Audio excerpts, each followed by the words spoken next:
esse mês eu estou dividindo com vocês a conexão entre a psicologia positiva e a neuroarquitetura. A psicologia positiva é uma área que eu já venho estudando há alguns anos. Então, apesar de eu não ser psicóloga, minha formação, minha base é em arquitetura e urbanismo, depois me especializei em neurociências e comportamento e venho me especializando na área da psicologia, especialmente na psicologia positiva. Quem está chegando então agora, independente se você assistiu a primeira aula ou não, eu vou só fazer um contexto inicial e quero muito que quem assistiu traga o que mais marcou da aula passada. Isso é muito bom para a gente poder trazer para quem talvez está chegando aqui agora, né? E ao menos entender um pouquinho do que foi a aula anterior. Mas eu fiz especialmente uma introdução sobre essa conexão que eu enxergo entre a psicologia positiva e a neuroarquitetura, tá? De uma maneira muito breve, esta área da psicologia, ela tem como propósito enxergar os pontos fortes, as coisas boas nas pessoas e, a partir disso, desenvolvê-las. É um pouco diferente do que a própria psicologia tradicional até então vinha atuando, né, de identificar o que talvez falta na pessoa, o que talvez não está legal nesse momento e tentar melhorar isso. A psicologia positiva ela vem com um olhar um pouco diferente. Não, vamos pegar o que a pessoa já tem de bom e vamos fortalecer isso. Né? Eu até citei um exemplo que eu me lembro muito da minha infância na escola, né, quando vinha o boletim e via ali as matérias que daqui a pouco a minha nota não era tão boa, matemática, por exemplo, né? E eu ouvia meu pai dizer, não, vamos lá, vamos estudar matemática. É claro que a gente precisa se desenvolver também, mas talvez poderia ter pontos mais positivos que se eu tivesse fortalecido mais, seria até melhor para o meu desenvolvimento, né? Então é um pouco sobre isso, é a gente olhar para o que a gente já tem de bom e realmente fortalecer isso. E é muito interessante fazer uma conexão com a neuroarquitetura, porque assim como a psicologia positiva, ela propõe uma nova forma de desenvolver as pessoas, mas não ignorando todo o histórico da própria psicologia tradicional, ela só está propondo uma maneira diferente, né, de olhar para o desenvolvimento humano. A neuroarquitetura, ela vem um pouco nesse contexto também. Se a gente for ver qual é a nossa proposta aqui na NeuroArc, ninguém aqui está deixando de fazer um projeto para um ambiente, mas a gente só está propondo fazer um projeto de uma forma diferente, incluindo os conceitos da neurociência, da psicologia. Então a gente não está negando a forma tradicional de criar ambientes. Todo mundo aqui faz projetos arquitetônicos ou consultorias de ambientes, mas é a gente só propor uma maneira diferente no processo nesse desenvolvimento. Então eu vejo muita conexão nisso entre as duas áreas, também trouxe alguns outros pontos que foram o quanto que no momento histórico que a gente vive, essas duas áreas se desenvolveram mais ou menos em paralelo. Então foi a partir dos anos 2000 mesmo que a gente sabe que a neuroarquitetura se desenvolveu e também foi a partir dos anos 2000 que a psicologia positiva se desenvolveu. Há um momento histórico propício para questionamentos, para novas propostas. Então a gente vê que são duas linhas de estudos em tempos muito semelhantes, né? Assim como ambas têm um embasamento científico, então a psicologia positiva ela é completamente embasada em evidências científicas, assim como a nossa proposta com a neuroarquitetura. Por isso que a gente traz o assunto de uma maneira muito séria, muito responsável, através da ciência mesmo. E ambas as áreas de estudo também propõem a visão interdisciplinar. Então, quando a gente traz vários profissionais de diferentes áreas com o mesmo objetivo, cada um contribuindo com a sua visão, a gente tem um resultado ainda melhor. Isso é tanto da neuroarquitetura quanto da psicologia positiva. Estratégias de bem-estar potencializadas pelo ambiente. Na psicologia positiva existe uma série de intervenções que a gente pode desenvolver e que hoje são práticas que já estão completamente embasadas na ciência, já tem muita evidência científica do quanto elas de fato funcionam, que podem ser inseridas, inclusive, num processo terapêutico, que podem ser inseridas intencionalmente por qualquer pessoa no seu dia a dia para promover mais bem-estar, para promover um florescimento, como é muito chamado aqui na psicologia positiva, que é essa sensação máxima de satisfação com a vida. Então, eu selecionei algumas dessas estratégias que eu vejo maior conexão com o espaço físico para dividir com vocês. E aí, para a gente começar, eu queria trazer as referências de onde eu vou falar as práticas de hoje. E as referências têm a ver com dois livros do próprio Martin Seligman. Eu estou mostrando já na tela esses dois livros. O Martin Seligman foi o grande idealizador desse movimento. Na semana passada eu comentei um pouquinho com vocês o quanto que foi importante a posição dele enquanto uma grande liderança da área da psicologia, de propor, então, essa nova maneira de enxergar o desenvolvimento humano, né? E ele tem muitas publicações, tanto artigos científicos quanto diversos livros. Toda vez que lança um livro dele, eu já corro para comprar, porque eu acho maravilhoso. Eu tive a oportunidade ano passado de conhecê-lo pessoalmente, inclusive em um evento. E aí eu recortei para esse momento de hoje, os dois livros que talvez foram os primeiros que eu li, foram os que mais me impactaram. O Felicidade Autêntica, e é um livro um pouco mais antigo, ele é de 2002, então fala bem do iniciozinho, né? Os primeiros registros, os primeiros movimentos da psicologia positiva, que diz então Felicidade Autêntica, use a psicologia positiva para alcançar todo o seu potencial. E daí depois, aproximadamente uns 10 anos depois, foi publicado o Florescer. E o Florescer, deixa eu ver se tem aqui a data certinha. Ele já vem com uma proposta de prática para promover o bem-estar, baseado em 5 grandes pilares, que é justamente o que eu vou dividir aqui com vocês hoje. 2011, que é o Florescer. E aí, para a gente iniciar, então, e para poder dividir com vocês o que são esses 5 grandes pilares para a gente promover o bem-estar que Martin Seligman compartilha nessa bibliografia, eu queria começar falando e trazendo essa frase. Eu gosto muito de frases de impacto.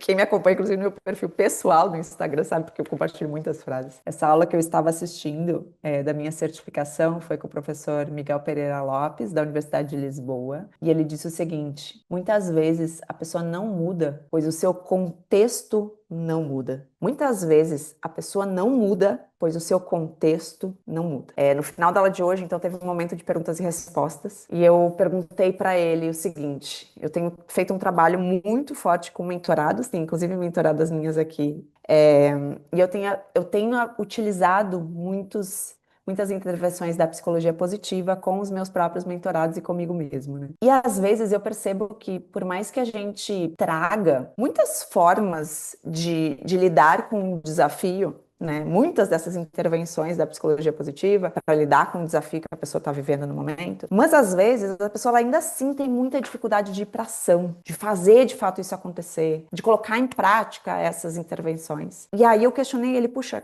quando eu sinto que isso está acontecendo, o que eu posso fazer a mais para impulsionar a pessoa, para que ela tenha essa coragem de andar, de realmente botar o pé e sair caminhando, de forma até mais independente, que não dependa somente de mim. E aí ele falou uma coisa, gente, que me caiu muito a ficha, e isso tem muito a ver até com algumas percepções que eu já tenho tido, que é exatamente essa frase. Muitas vezes a pessoa ela não muda, ou ela não vai para ação, ou ela não se desenvolve, não é por uma falta de vontade dela. Pode ser que seja, mas talvez não seja. Talvez é porque o contexto dela está condicionando ela a repetir um comportamento. E quando a gente fala no contexto, a gente está aqui falando de outras pessoas, talvez, que são as pessoas com quem ela convive, a gente está aqui falando talvez de alguma rotina que ela tenha inserida na vida dela, mas a gente também está falando do meio físico, a gente também está falando dos ambientes que ela frequenta. E daí eu vou trazer um conceito aqui da neurociência, e quem é nosso aluno na neuroarquitetura talvez tenha mais clareza sobre isso. O nosso cérebro, ele está o tempo todo fazendo conexões neurais a partir dos estímulos que a gente tem no ambiente. E às vezes a gente pode estar tão condicionado a um ambiente que a gente não consegue criar mais novos estímulos se a gente não sair fisicamente desse espaço e for para um outro lugar. Eu não sei se vocês já perceberam, mas às vezes isso é uma super estratégia. Eu falo isso para os meus mentorados também. Quando a gente precisa pensar fora da caixa, quando a gente precisa ter novas ideias, é muito estratégico a gente mudar o ambiente onde a gente está. Vai para um café, vai para um coworking. Porque que nas viagens a gente volta muitas vezes transformado? Porque a gente saiu desse meio que está nos condicionando a um tipo de comportamento. A gente vai para um lugar completamente diferente, nosso cérebro está lá fazendo muitas novas conexões neurais, né? Então a gente volta muito mais inspirado, com muito mais ideias. E por que eu trago isso aqui nesse momento? Para que a gente entenda, enquanto profissional da arquitetura e do design, a importância e o poder que tem os ambientes que a gente cria. Olha que coisa incrível. Mas, gente, isso é tão impactante. E daí, na minha turma de mentoria passada, eu até dividi um pouquinho com as meninas, eu faço uma investigação com cada mentorada para entender também o seu ambiente, né, onde você trabalha. E, e chego numa conclusão ali que acho que era 80% da turma estava num processo de mudança física. Olha que loucura isso. E estava, de forma inconsciente, estava também procurando um processo de mentoria para se transformar dentro, né? Então a gente transforma dentro e fora. Então fica uma lição aqui, tanto para nós mesmos, quanto para os nossos clientes, o quanto que a mudança que a gente vai provocar no ambiente físico deles também pode ser uma oportunidade deles mudarem, assim como a gente pode fazer com a gente mesmo. A Vânia botou aqui, faz muito sentido. Quando comecei a transformar o meu olhar e me transformar, não consegui permanecer no escritório em sociedade. Está tudo bem. Cada um tem seu momento. É sobre isso. Nessa bibliografia, eu vou recortar e vou botar isso no material de apoio. Cada aula vai ter um material de apoio, tá, gente? Quando vocês entrarem no membership, vai estar gravação e material de apoio embaixo. E ali falava, por exemplo, de dependentes de drogas, dependentes químicos, né? Que muitas vezes saem do seu meio, de onde eles moram, vão para uma clínica de reabilitação, fazem um tratamento, conseguem se desenvolver, né? Realmente cortar esse vício. Só que acontece quando eles voltam para o meio, quando eles voltam para o lugar onde eles vivem, retoma a vontade do consumo e da dependência.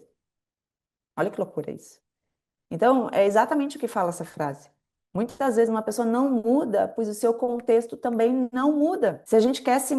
E a proposta aqui, né, dessas aulas, se a gente quer que as pessoas floresçam, que tenham um melhor bem-estar, talvez a gente pode criar N estratégias, os psicólogos podem criar N estratégias, N aplicações de intervenções positivas, mas talvez a pessoa também vai ter dificuldade de mudar porque o meio dela, o contexto dela, o ambiente dela não está mudando. E daí eu trago aqui uma frase agora de um arquiteto, o Ty Ferry, um arquiteto canadense, que ele diz o seguinte: não existe ambiente neutro. Ou ele está te impactando de forma positiva ou negativa.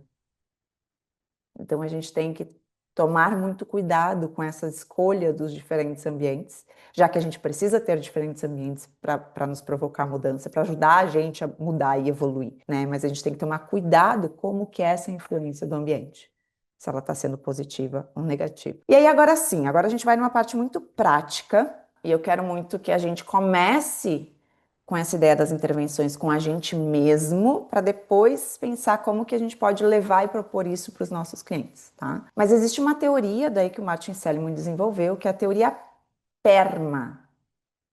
São 5 letras, cada letra representa, então, uma área que a gente precisaria desenvolver para, no conjunto, ter mais florescimento na vida, ter uma vida com mais bem-estar. Um primeiro ponto, eu vou passar aqui pelas 5, depois a gente vai se aprofundar em cada uma delas, mas o primeiro ponto da teoria PERMA, que é a letra P, representa positive emotions, então emoções positivas. Depois, o E significa engagement, engajamento. Depois o R significa relationships, relacionamentos. Depois o M significa meaning, que é significado. E depois o A, accomplishment, que seriam realizações. Então, quando a gente pega cada uma desses pilares e começa a desenvolver eles, então, como é que eu posso, ao longo do meu dia, ter mais emoções positivas? Como é que eu posso, ao longo do meu dia, estar mais engajado com as atividades? Como é que eu posso, ao longo do meu dia, me relacionar com pessoas que são mais positivas, que me colocam mais para cima? Como que eu posso, ao longo do dia, ter mais significado sobre o que eu faço? Como eu posso, ao longo do dia, realmente reconhecer as minhas realizações, as minhas conquistas? Então, quando eu começo a exercitar cada um desses pilares, no seu conjunto, eu começo a me sentir melhor. E quando eu tive acesso a essa teoria, que foi lá quando eu comecei a estudar psicologia positiva, isso foi durante a pandemia, eu inclusive desenvolvi um treinamento naquela época, que eu dividi com uma empresa de imobiliário corporativo, a gente fez uma gravação sobre isso, inclusive, onde cada um desses pilares eu conectei com estratégias do ambiente. Então, como é que a gente pode impulsionar cada um desses pilares através do espaço físico? E é um pouquinho disso que eu quero dividir agora com vocês. O primeiro pilar, que são as emoções positivas, isso tem quem já está na NeuroArc talvez já sabe que existem diversos estímulos do ambiente que nos provocam emoções positivas. Mas eu trago essa frase da doutora Stan Sternberg, que eu já postei inúmeras vezes, mas eu não me canso de mostrar porque eu acho que ela é uma das pesquisadoras que eu mais admiro e mais respeito hoje, mas ela disse o seguinte: tudo que você ouve, vê, cheira, toca ou prova em um espaço afetará todos os aspectos da sua saúde e do bem-estar. Então, aqui, com essa frase dela, a gente pode se provocar a, de fato, olhar para o ambiente físico. Tá bom, o que que eu estou ouvindo nesse ambiente? O que que eu estou enxergando nesse ambiente? Que cheiro eu estou sentindo? O que que eu estou tocando? O que que eu estou provando? Como é que está sendo essa experiência? Já que ela vai impactar na minha saúde e no bem-estar. Será que está sendo uma experiência que está me provocando emoções positivas e vai ser um ambiente positivo, como Ty Ferry diz? Ou será que essas experiências estão me provocando uma experiência negativa, um resultado de valência negativa, né? E não estão favorecendo o meu florescimento e o meu bem-estar. Então aí entra muito a nossa responsabilidade nessa intervenção, que é uma intervenção física e que é uma intervenção complexa também, porque as pessoas respondem de forma diferente aos estímulos do ambiente. E aí, sabendo disso, que as pessoas respondem de forma diferente aos estímulos do ambiente, que a gente tem hoje na NeuroArc, inclusive ferramentas de percepção do espaço, então a gente pode aplicar em um ambiente as ferramentas e entender como que a pessoa está sendo impactada pela luz, pelos aromas, enfim, pelos ruídos, né? Entender se isso está sendo positivo ou negativo para essa pessoa ou se ela considera neutra. A gente também pode trazer evidências científicas. E quando a gente fala em emoções positivas, tem algumas evidências, especialmente na área das formas e materialidade, que trazem já alguns resultados bem importantes sobre a influência das formas na ativação de áreas do cérebro que despertam emoções positivas ou negativas. Um dos primeiros estudos que foi feito enxergando o cérebro em atividade, enquanto a pessoa era exposta a um estímulo em relação às formas, é essa pesquisa, que quem está no YouTube está vendo na tela, que aconteceu em 2007, que justamente avaliou, então, enquanto a pessoa estava em ressonância magnética, enxergando o cérebro em atividade, esse estudo propôs que a pessoa também enxergasse uma série de imagens, algumas imagens com elementos curvos e algumas imagens com elementos com pontas, e imagens que fossem bem do cotidiano, para que a pessoa não estranhasse muito e não quisesse muito entender o que é o objeto, porque ela já reconhecia, e que eles pudessem então avaliar como que a amígdala cerebral, que é uma área lá no interior do cérebro, reagia diante esses estímulos visuais. E aí, vocês estão vendo aqui na tela, tem ali então uma série de objetos, uma vela mais retangular, uma vela curva, uma forma quadrada e assim por diante. E a pessoa ela tinha que responder se ela gostava ou se ela não gostava desse objeto que ela estava enxergando. E daí, com isso, eles conseguiram chegar em alguns resultados, demonstrando que as pessoas que, quando elas enxergavam os objetos com pontas, com esses contornos mais agudos, tinham uma ativação maior da amígdala cerebral do que quando elas enxergavam os contornos curvos. E muitas vezes, inclusive, isso era uma resposta inconsciente, porque é muito rápido que acontece a ativação do sistema nervoso. De todos os sistemas, esse é o mais rápido do nosso corpo, né? Então, às vezes, a gente já cria esse julgamento, a amígdala já é ativada sem a gente ter a consciência se de fato aquilo pode ser um perigo ou não, porque a ativação da amígdala, ela justamente acontece quando a pessoa, isso pelo nosso desenvolvimento enquanto espécie, quando a gente está exposto a uma situação de perigo, naturalmente a amígdala é ativada para preparar o nosso corpo para ou lutar ou fugir de alguma forma, se defender a essa situação de perigo. Por isso que existe uma descarga de cortisol, nosso coração começa a acelerar, então a gente começa a ser preparado para uma situação de perigo, de forma física mesmo, né? Então, nesse primeiro estudo, veio essa informação de que as pessoas, então, diante de pontas, poderia ter uma ativação da amígdala e, por isso, uma não preferência por objetos com mais pontas. Enquanto que, por outro lado, os objetos mais curvos dariam uma melhor resposta positiva. Então, isso aqui foi... E daí depois vieram muitas hipóteses, nesse estudo, inclusive, eles trazem as hipóteses de que, sim, a ponta, né, de acordo com o nosso desenvolvimento enquanto espécie, também a gente sabe que uma ponta, ela pode ferir, e isso, já de uma maneira inconsciente, já pode ser um motivo pelo qual, uma hipótese, a nossa amígdala é ativada e a gente tem a preferência por formas mais curvas. Depois já tiveram vários outros estudos sobre isso. Eu trago um bem recentezinho, um de 2024 agora, que foi feita uma simulação de um ambiente com paredes curvas e paredes retas, retangulares. E daí, por que eu trago esse estudo aqui?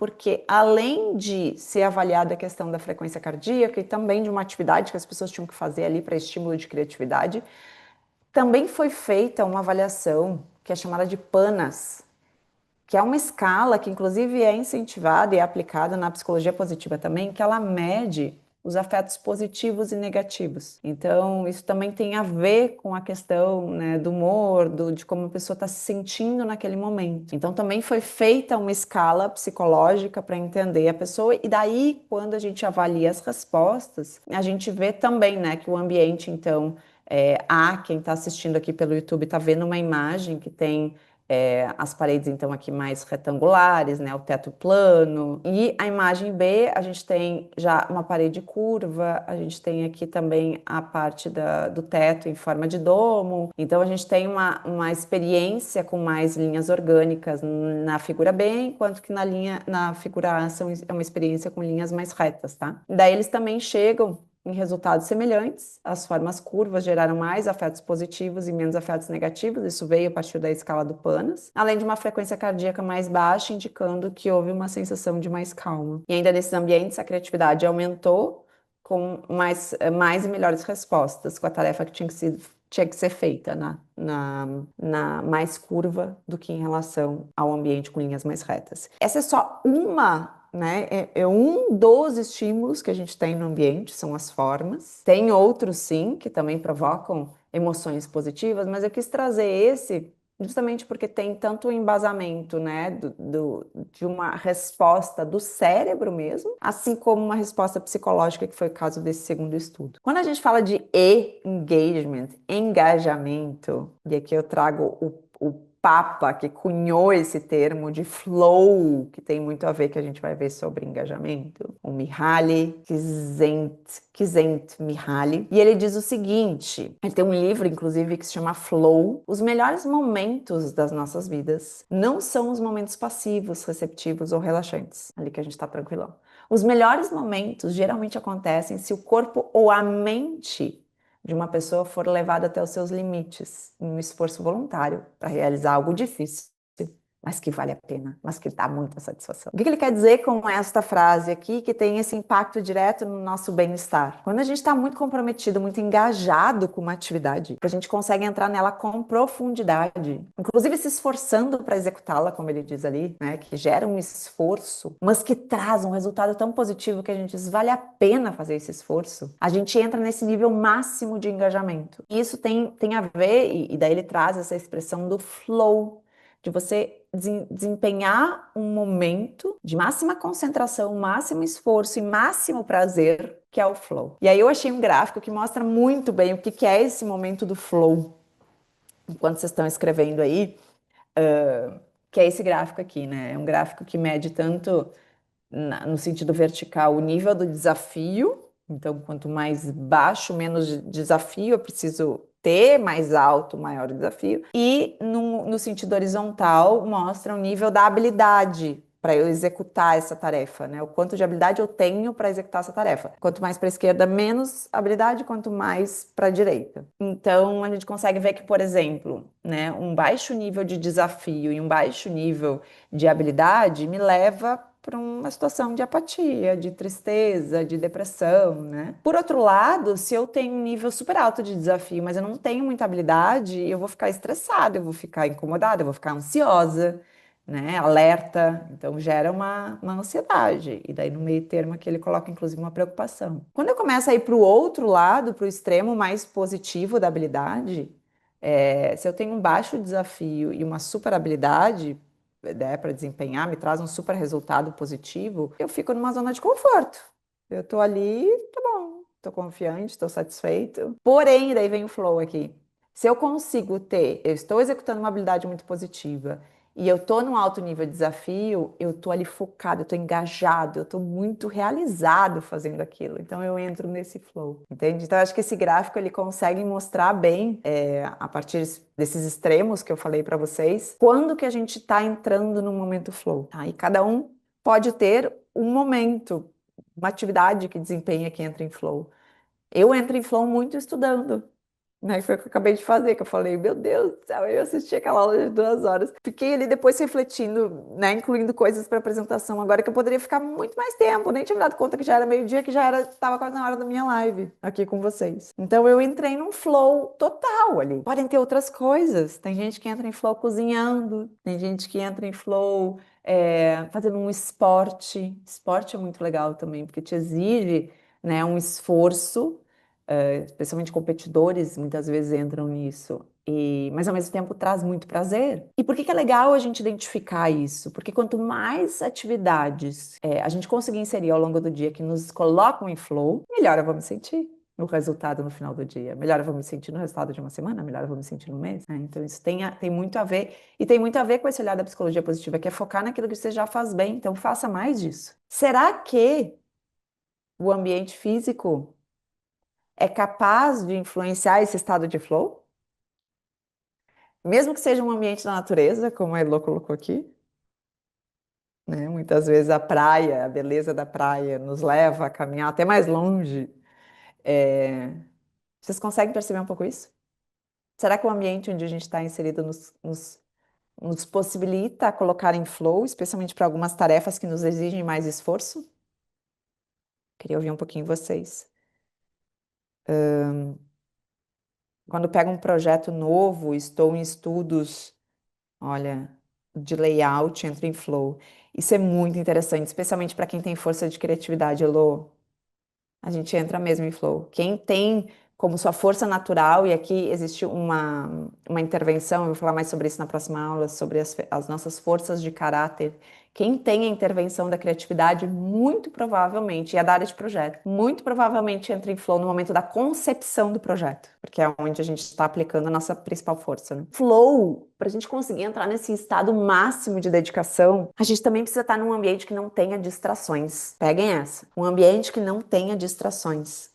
Quanto mais eu conseguir ter esse ambiente preparado para essa atividade que eu vou imergir, que eu vou mergulhar, que eu vou me dedicar, mais fácil vai ser de eu entrar no flow. Porque imagina se eu tô ali, daqui a pouco estudando, muitas de vocês colocaram aqui, eu tô criando um projeto, mas eu tô sendo interrompida por alguém que me chama, ou o meu telefone lá do WhatsApp não para de piscar, ou daqui a pouco tem alguém falando muito alto, eu não consigo focar aqui na aula que eu preciso assistir.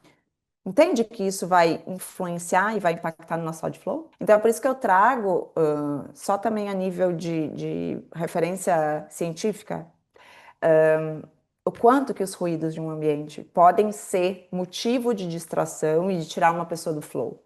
Especialmente no momento pós-pandemia, que a gente aumentou ainda mais a nossa sensibilidade a ambientes com muitos ruídos. Né? E hoje tem muita evidência científica, tá, gente? Eu vou até passar aqui mais brevemente, mas depois eu deixo no material de apoio de vocês. Sobre o impacto de um ambiente com muitos estímulos sonoros, o quanto que isso impacta na nossa concentração. Então, por mais que, mas eu ali estou mergulhada, esqueço do mundo, se alguém for ali te cutucar ou se alguém gritar muito alto, vai te interromper. E daí você leva um tempo depois para voltar a esse estado. Então, por isso que, ou questão de privacidade, se eu não tenho, às vezes, e aqui é um outro estudo falando sobre os efeitos de um ambiente muito denso, especialmente um ambiente de trabalho, com muitos ruídos. Essa é uma pesquisa bem recente que mensurou isso num formato, foi uma mensuração também virtual, mas que vale a pena a gente saber que ela existe, que é de 2023. Então mostrou quanto que a falta desses espaços mais privados hoje em dia, especialmente num ambiente de trabalho compartilhado, o quanto que isso pode estar influenciando talvez as pessoas de não deixá-las entrar no seu estado de flow, né? E daí isso impacta tanto em performance para a empresa, resultado para a empresa, quanto em sensação de bem-estar, né? De que se dedicou para uma determinada experiência. Tá? Um outro pilar aqui da teoria PERMA é o R. E o R tem a ver com relacionamentos. Ontem, inclusive, a gente estava numa aula com a professora Slay, com a turma 2 do MBA, que é hoje a maior referência do Brasil, uma das maiores referências do Brasil em medicina do estilo de vida. E um dos pilares da medicina do estilo de vida é justamente as conexões, as relações, né? Somos seres sociais, a gente precisa estar com outras pessoas. Robert Walding é também um grande pesquisador, fala muito sobre isso, né? As pessoas que têm mais conexões sociais com a família, com os amigos, com a comunidade, são mais felizes, fisicamente mais saudáveis e vivem mais tempo do que as pessoas que têm poucas conexões.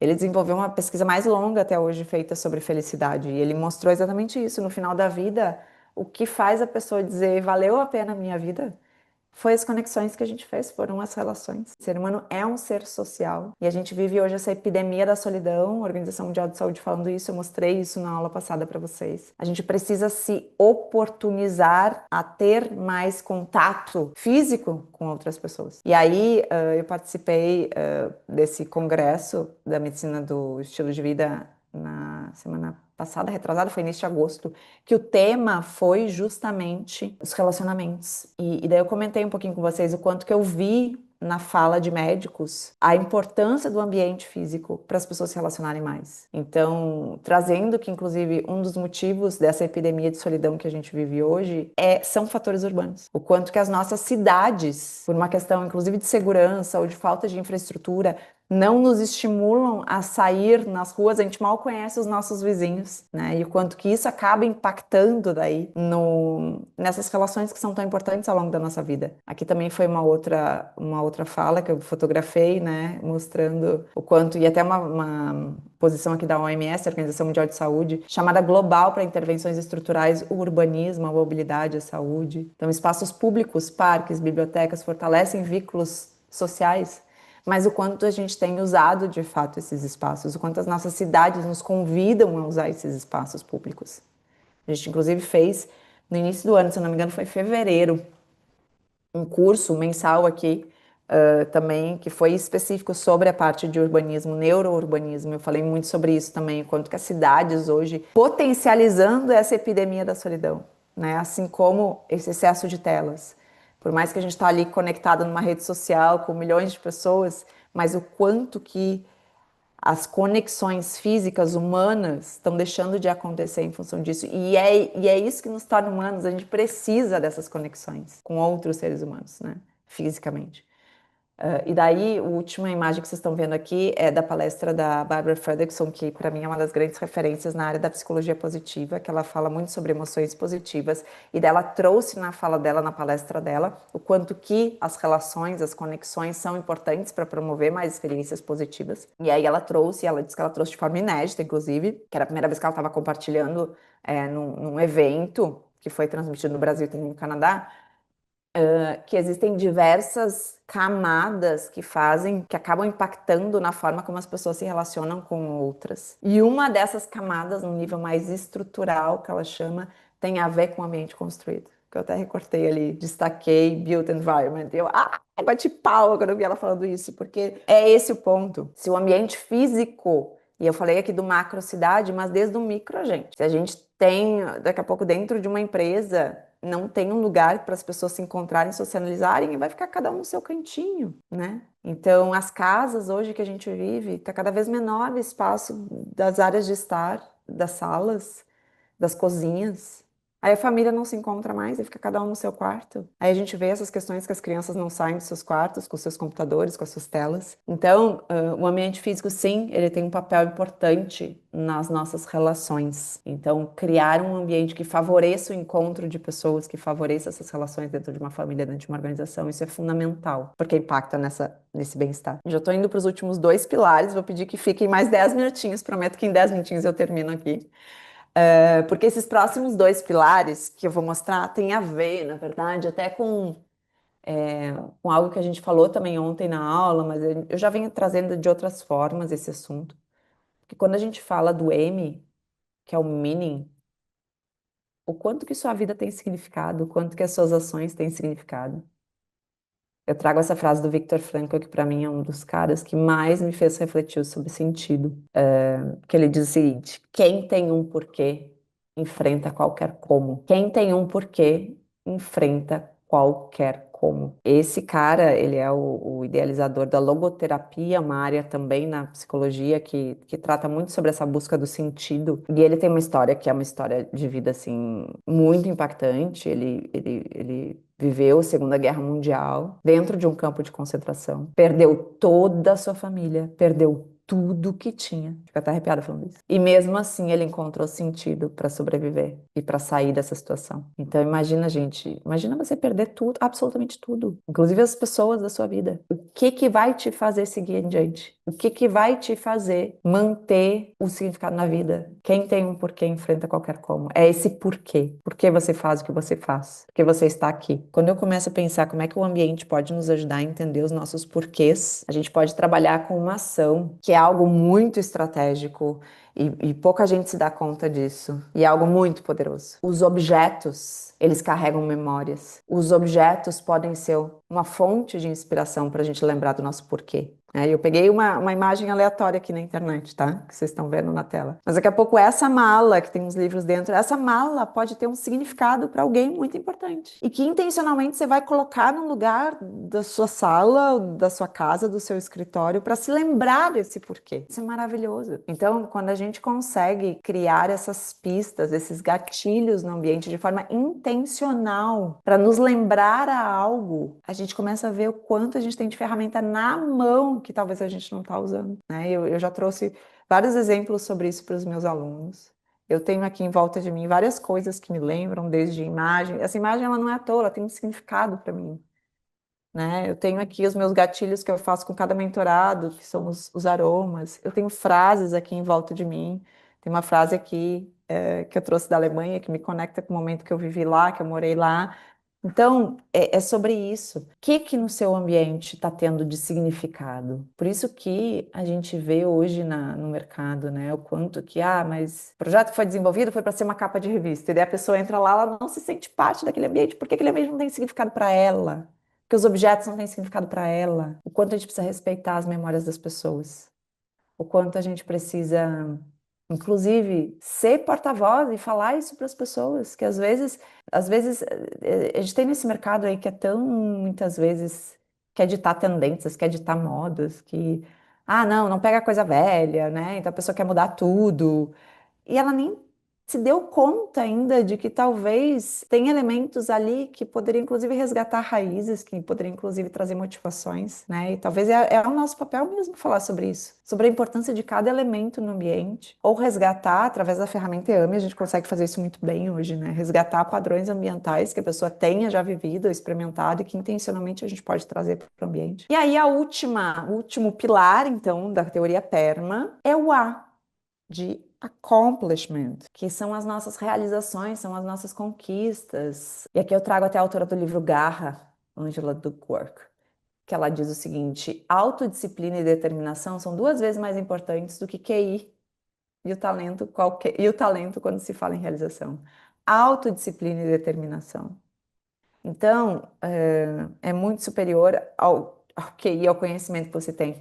Então, se manter constante em direção ao que você quer alcançar, ter disciplina, fazer o que precisa ser feito. Isso é necessário para a gente obter as nossas realizações. Só que será que, de novo, minha provocação, será que o ambiente físico pode te sabotar? Será que o ambiente físico pode te ajudar a se manter constante, a ter disciplina? O que vocês acham sobre isso? Então, a gente também pode utilizar o ambiente, inclusive, como um pilar para o desenvolvimento de hábitos. Também já teve um curso específico aqui no Membership sobre isso. Gabi trouxe esse assunto a partir de um livro maravilhoso que se chama Hábitos Atômicos. O quanto que o ambiente nos ajuda a manter a nossa constância, a desenvolver um hábito, a manter a nossa disciplina para a gente alcançar as nossas realizações, né? E depois que a gente alcança a nossa realização, a gente precisa, ou à medida que a gente está se desenvolvendo e alcançando os nossos, mesmo que sejam micro-objetivos, a gente precisa também se orgulhar disso, porque é isso que nos motiva a seguir adiante. E o ambiente, ele também tem símbolos para isso.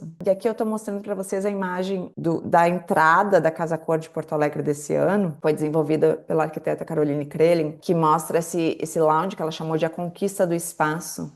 Né? E aqui traz de uma maneira muito simbólica, através da arte, muito da resiliência, da conquista do povo gaúcho.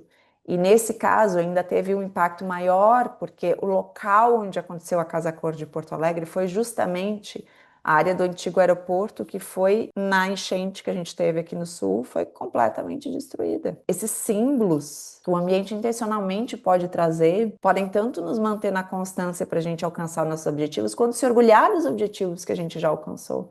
Se orgulhar de quem somos, se orgulhar dos nossos pontos fortes. Mas a gente passou por 5 grandes pilares da teoria PERMA, então emoções positivas, engajamento, relacionamentos, significado e realizações. Que quando a gente desenvolve cada um deles, eu até queria saber de vocês, qual vocês acham que talvez é mais complexo de desenvolver? Que talvez a gente poderia potencializar ainda mais o ambiente físico para nos ajudar. Qual que vocês acham que é mais complexo daqui? Desenvolver emoções positivas, manter o engajamento, ter relações saudáveis, se provocar, ter relacionamentos físicos, o significado, ter significado sobre as coisas, sobre a sua vida, ou as realizações? O que vocês acham que é mais desafiador? Porque talvez seja esse pilar que você pode intencionalmente olhar para o seu ambiente físico e ver como é que eu posso impulsionar o desenvolvimento desse pilar.